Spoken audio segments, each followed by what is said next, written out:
तेरे पलंग दा रंग ना रूप घटिया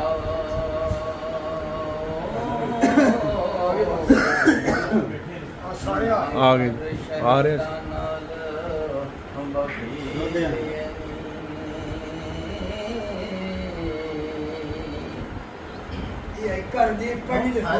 तुसानू देख के मस्त होए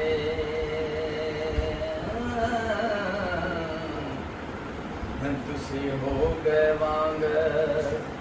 हम तैसे लिए